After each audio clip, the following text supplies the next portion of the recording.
बांग्लादेश के प्रधानमंत्री शेख हसीना भारत सरकार को एक फोन मिलाते हैं। फोन मिलाने के बाद कहते हैं कि उनके एक सांसद हैं जो कि इंडिया किसी काम से घूमने के लिए आए थे, लेकिन उनका कहीं कुछ अता पता नहीं चल रहा है। उनके परिवार के लोग बहुत ज्यादा परेशान हैं। जैसे ही भारत सरकार को यह फोन आता है, उसके बाद भारत सरकार इसमें बड़ी सक्रिय हो जाती है। सीआईडी और एसटीएफ का गठन किया जाता है। साथ ही कहा जाता है कि जितनी भी जल्दी हो सके इस सांसद का पता लगाने में अहम भूमिका निभाई है। साथ ही क्योंकि वो सांसद हैं और पड़ोसी देश के हैं, इसलिए हमारी जिम्मेदारी बनती है, वह मेहमान है, मेहमान के साथ कहीं कोई ऐसा ना हो, कोई हादसा हो गया हो। जैसे ही ये बात एसटीएफ को पता चलती है, उसके बाद सीआईडी ने मिलकर इस मामले की जांच पड़ताल करना जब शुरू किया तो पता चलता है कि सांसद का तो कत्ल हो चुका है। न केवल उनका कत्ल हुआ है, बल्कि बकरे की तरह उनकी खाल की जो उनकी चमड़ी होती है वो बिल्कुल उतार दी जाती है। जैसे बकरे को काटा जाता है, ठीक उनके छोटे छोटे पीस किए जाते हैं। उनको पीस करने के बाद उसमें मसाले, नमक वगैरह मिलाए जाते हैं और उनको मिलाने के बाद उनको बैग में पैक करके इधर उधर फेंक दिए जाते हैं। इस बात की जब भनक इंडिया से बांग्लादेश पहुंचती है तो बांग्लादेश में हड़कंप मच जाता है। लोग सोचने पर मजबूर हो जाते हैं कि वह आखिरकार कातिल कौन थे, कि क्यों इस पड़ोसी देश के सांसद की हत्या क्यों की गई। दरअसल जब पुलिस ने इस मामले की पड़ताल करना शुरू किया है, साथ ही बांग्लादेश की पुलिस ने भी पड़ताल करने शुरू की है, तो चौंकाने वाली बात सामने आती है। आज कहानी उसी सांसद की जिसका कत्ल होता है, बहुत ही भयानक रूप में। आदाब, नमस्कार, सत श्री अकाल। मैं उस्मान सैफी। आज की जो सच्ची घटना मैं आपको सुनाने जा रहा हूँ, यह सच्ची घटना शुरू होती है बांग्लादेश, जो कि पड़ोसी मुल्क है। वहाँ का एक लोकसभा क्षेत्र है जिसका नाम है जेनेद-4। वहाँ बांग्लादेश आवामी लीग पार्टी के एक सांसद होते हैं जिनका नाम है अनवारुल अजीम अनार, जो कि सत्तारूढ़ यानी कि जो वहां के फिलहाल प्रधानमंत्री हैं शेख हसीना, उन्हीं की पार्टी के वह सांसद होते हैं। 12 मई 2024 को वह इंडिया के कोलकाता में आए थे, जो कि पश्चिम बंगाल की राजधानी है। वहां उन्हें अपने किसी डॉक्टर को दिखाना था। उन डॉक्टर से उन्होंने टाइम लिया हुआ था और यह 12 मई 2024 की शाम लगभग 7 बजे के आसपास कोलकाता का एक इलाका है बारानगर। वहीं पर एक उनका दोस्त, इनका फैमिली फ्रेंड रहता है जिसका नाम है गोपाल विश्वास। गोपाल विश्वास से कहते हैं कि मैं आपके पास आ रहा हूं और मुझे डॉक्टर को दिखाना है। कल दोपहर 1:4 पर उनका डॉक्टर से अपॉइंटमेंट है। जैसे दोस्त यह बात सुने, दोस्त उनका वेलकम करता है, स्वागत करता है। उसके बाद फिर उनके रुकने का इंतजाम किया जाता है और रुकने के बाद फिर अगले दिन यानी कि उन्हें जाना था 1:1 मिनट पर डॉक्टर के पास, तो तभी वह सुबह को अपने तैयार होकर आराम से निकलते हैं। कहते हैं कि मैं डॉक्टर के पास जा रहा हूं। दोपहर में लगभग 12 बजे के आसपास घर से निकल जाते हैं। निकलने के बाद एक टैक्सी पकड़ते हैं। टैक्सी पकड़ने के बाद कहीं जा ही रहे थे कि अचानक से गायब हो जाते हैं और इसी बीच में उनका एक मैसेज आता है कि मैं यहां से सीधा दिल्ली जा रहा हूं। यानी कि जो उनका दोस्त होता है गोपाल विश्वास, इसलिए उसे विश्वास हो जाता है कि ठीक है, वह सांसद है, वैसे भी नेता है और यहाँ इंडिया में बहुत सारी ऐसी जगह हैं जहां उनका काम भी हो सकता है और घूमने भी वह जा सकते हैं, तो कोई दिक्कत नहीं है। वह बड़ा बेफिक्र हो जाते हैं। हालांकि जब घर से निकले थे सांसद, तो उन्होंने कहा था कि शाम का खाना मैं आपके साथ ही खाऊंगा आपके घर पर, और अचानक से यह मैसेज आता है कि मैं दिल्ली जा रहा हूं। अब यहाँ से 13 मई को निकलते हैं, 14 मई, 15 मई, 16 मई, 17 मई, इस तरह से एक एक दिन गुजरने लगता है। अब सांसद के परिवार के लोगों ने फोन किया। जब फोन किया तो उनका फोन नंबर मिल नहीं रहा था, सतो सांसद के फोन नंबर बंद था। तो इस बात से उनके घर वाले परेशान हो जाते हैं। साथ ही जो उनके दोस्त जो कि कोलकाता में रहते हैं, तो कोलकाता वाले फ्रेंड से यानी कि गोपाल विश्वास से कहते हैं कि उनका कुछ पता नहीं चल रहा है अनवारुल अजीम अनार का, तो आप कहीं देख लीजिए, पता कर लीजिए। वो कहते हैं कि वो मेरे पास तो रुके थे, लेकिन 13 मई को कह रहे थे कि मैं शाम को आऊंगा, लेकिन शाम को आने की वजह वो सीधा दिल्ली के लिए चले गए, तो इसलिए अब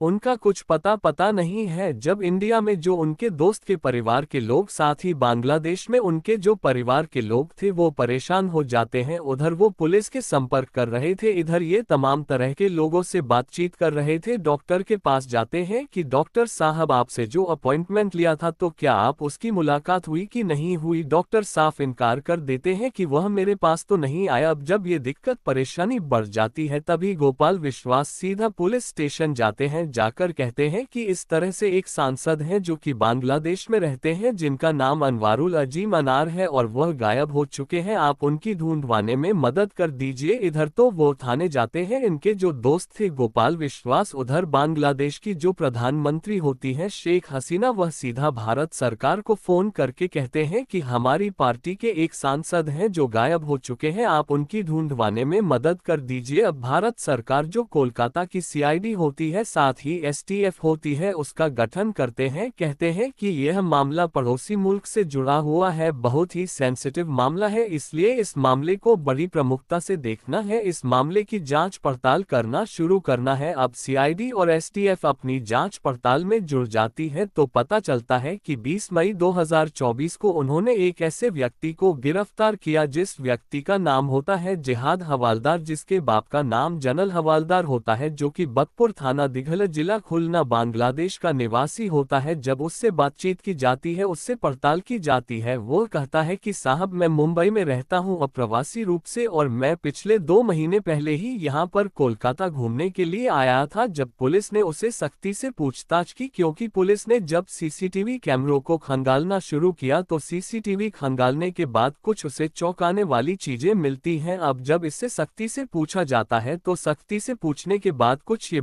ये कहानी सुनाता है तो वाकई पुलिस भी सुनकर हैरान हो जाती है। दरअसल 30 अप्रैल 2024 को कोलकाता का ही एक इलाका होता है संजीवा गार्डन, वहां पर एक फ्लैट लेता है किराए पर, जो कि एक व्यक्ति होता है जो कि बिजनेसमैन होता है, जो कि बताया जाता है कि सोने की स्मगलिंग किया करता था, जो कि अमेरिका का नागरिक भी है, साथ ही वह बांग्लादेश का मूल निवासी भी है, जिसका नाम है अख्तर रुजम्मा शाहीन। इसने एक होटल में जब कमरा बुक कराता है तो वहां पर एक मॉडल जो कि बांग्लादेश की ही रहने वाली होती है लाती रहमान, और साथ ही श्यामिक नाम एक व्यक्ति होता है, एक जिहाद हवलदार होता है, साथ ही एक और व्यक्ति होता है अमान उल्ला अमान। अब ये बैठकर एक मीटिंग करते हैं, मीटिंग करने के बाद ये प्लानिंग करते हैं कि भाई देखो, जो अख्तर रुजम्मा शाहीन है वह कहता है कि जो सांसद है वह मेरे बचपन का दोस्त है और हमारा उससे एक रिश्ता लड़ चुका है, बात खराब हो चुकी है, मैं चाहता हूं कि उसे रास्ते से हटा दिया जाए। जब बात रास्ते से हटाने की बात आती है तो कहता है कि इसके बदले में आपको 5 करोड़ मिलेंगे, यानी कि रुपए करोड़ की रकम। सुनने के बाद जो भी लोग उस कमरे में शामिल होते हैं सबकी आंखें खुली की खुली रह जाती हैं और ये तय हो जाता है कि ठीक है, आप जैसा कहेंगे वैसा होगा। अब ये शाहीन जो होता है इसको पूरी जानकारी थी कि वह कब इंडिया आ सकता है, कब आता है, कब जाता है, क्योंकि वो बचपन का दोस्त भी था और बिजनेस पार्टनर भी था। अब इसी बात को देखते हुए सांसद 12 मई को यहाँ आए थे, तो 12 मई को आने के बाद क्योंकि इसमें एक मॉडल जो एक खूबसूरत लड़की होती है उसको भी शामिल किया जाता है, उसका इस्तेमाल किया जाता है हनी ट्रैप के रूप में, और जिस रास्ते से वो अपने डॉक्टर के पास जा रहा था जिसका नाम होता है अनवारुल अजीम अनार,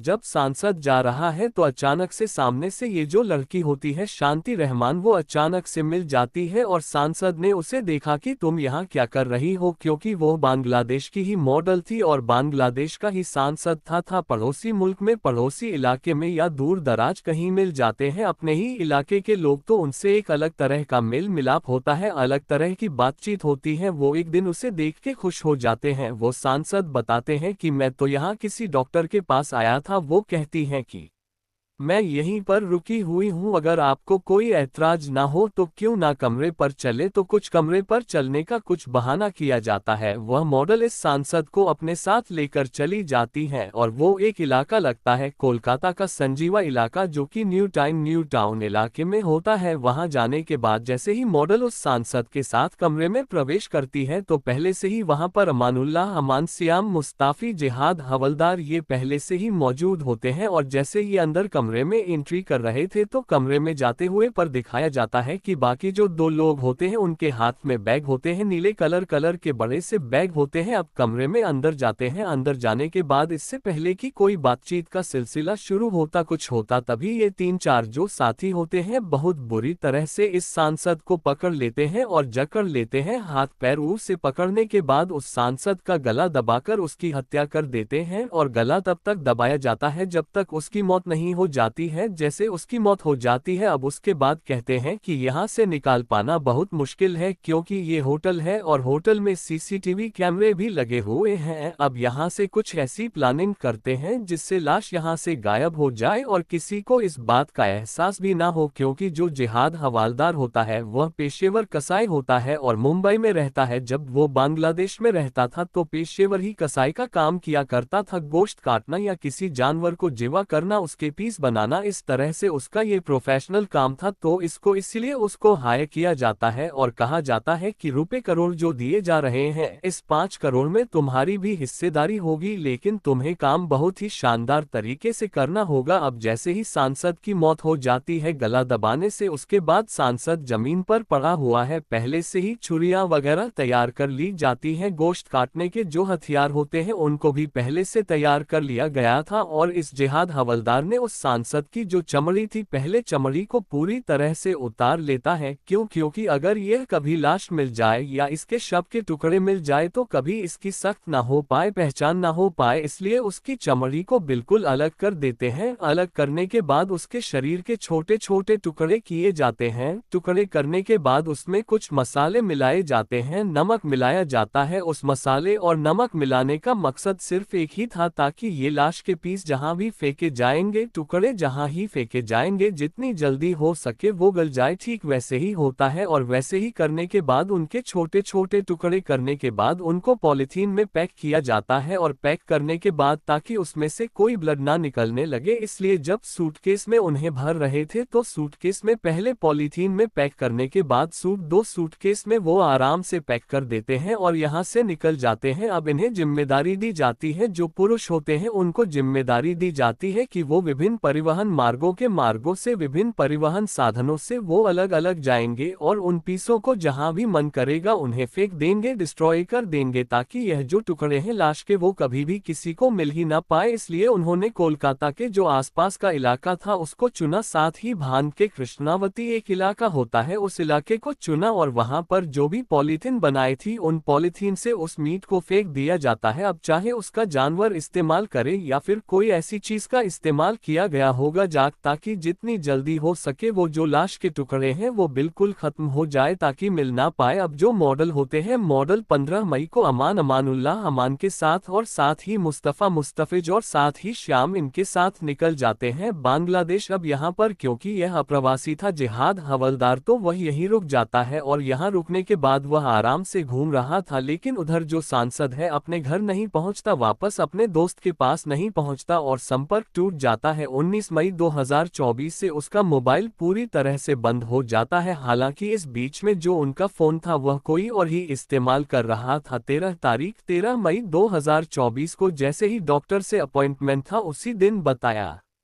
जाता है कि हत्या कर दी जाती है और उसी दिन उसके सब के टुकड़े भी कर दिए जाते हैं। अब जो मेन मुख्य आरोपी होता है, जो कि इस सांसद का बचपन का दोस्त अख्तर रूजम्मा शाहीन, जो कि बताया जाता है कि वह सोने की तस्करी किया करता था, जिसको लगभग रुपए करोड़ रुपए के लेन देन का मामला था। और इसी बात से इस सांसद से इसका विवाद चल रहा था, रंजीत चल रही थी और इसके लिए उसने अपनी मॉडल जो दोस्त होती है उसका सहारा लेता है और इस घटनाक्रम को अंजाम देता है। ये 10 मई को यहाँ से चला जाता है, क्योंकि इसने जो पैसे का मामला था, पैसे का लेन देन करता है, पैसे में सब कुछ काम करता है। 10 मई 2024 को ये सीधा बांग्लादेश जाता है। बांग्लादेश से सिर्फ 18 मई को नेपाल निकल जाता है। जब यह मामला ज्यादा हाईलाइट होने लगता है, जब परिवार के लोग लगातार अखबार में और पुलिस से और नेताओं से संपर्क कर रहे थे, तो उसने सोचा कि यहाँ से निकलने में फायदा है, इसलिए वह नेपाल का रास्ता पकड़ता है और 21 मई को वो दुबई पहुँच जाता है नेपाल से। और 21 मई के बाद अगले दिन यानी कि 22 मई 2024 को वह सीधा अमेरिका पहुंच जाता है, क्योंकि उसको अमेरिका की भी नागरिकता मिली हुई थी। अब पुलिस ने जब इस जो व्यक्ति इंडिया की पुलिस होती है, इसने जिहाद हवलदार उनके हथे चढ़ जाता है और यह संपर्क करते हैं बांग्लादेश की पुलिस से, उनसे कहते हैं कि कुछ इस तरह के नाम लिए जाते हैं। तो तब ये जो मॉडल होती है, इस मॉडल को और जो साथ में इसके साथ दिया था, तो बांग्लादेश की पुलिस ने उन्हें गिरफ्तार किया। गिरफ्तार करने करने के बाद अब जगह जगह उन जगहों पर लेकर जा रहे हैं जहां जहां पर उन्होंने जो लाश के टुकड़े थे जो पॉलीथीन में पैक किए गए थे उनको फेंका था। अभी हालांकि पुलिस ने इस घटनाक्रम का पूरी तरह से खुलासा नहीं किया है, लेकिन जिस तरह से मीडिया में ये रिपोर्ट चल रही है उससे साफ जाहिर हो चुका है कि 1 करोड़ रुपए के सोने की लेनदेन को लेकर सांसद के उसी के बचपन के दोस्त जिसका नाम होता है अख्तर रुजम्मा शाहीन, इसने अपने कुछ साथियों से मिलकर, जो कि सभी के सभी साथी बांग्लादेश के ही रहने वाले थे, लेकिन उन्होंने जिस तरह से हत्याकांड को अंजाम दिया वो वाकई अपना आप में बहुत भयानक होता है। न केवल उस सांसद की पहले चमड़ी निकलवाई जाती है, चमड़ी निकलवाने के बाद उसके शरीर के छोटे छोटे टुकड़े करने के बाद पॉलीथीन पैक किए और उसके बाद सूटकेस में पैक करने के बाद जगह जगह फगवा देते हैं। अभी शायद इस घटना में अन्य और भी कई तरह के खुलासे हो सकते हैं और जैसे ही होंगे मैं इस कहानी के माध्यम से आप लोगों तक इस बात को पहुंचाने की कोशिश करूंगा। दोस्तों, इस पूरे घटनाक्रम को सुनाने का उद्देश्य किसी को परेशान करना नहीं है, किसी का दिल दुखाना नहीं है, बल्कि आपको जागरूक करना है, आपको सचेत करना है। और जाते जाते आज पूर्णिया की रहने वाली है पलक नाज, आज इनका जन्मदिन है, इनको जन्मदिन की ढेरों सारी शुभकामनाएं, बहुत बहुत मुबारकबाद। साथ ही कुछ लोगों ने नाम लेने की अपील की है जिसमें ज्योति है, अनवर अली, अरन सिंह, रत्नेश कुमार पांडे अयोध्या से हैं, अजीत कुमार, मोहम्मद आलमगीर बिहार से, सुखाराम शेरगढ़ से, साबिर खान मेवात से, मधु सिंह यूपी से, मंगल लाठी राजस्थान से, आशीष, विक्रांत, हेमंत बघेल, दीप रमन, असलम खान, कपिल कुमार, आदित्य कुमार, इन लोगों ने नाम लेने अपील की थी। आप सब लोग अपना ख्याल रखें, सुरक्षित रहे। जय हिंद, जय भारत।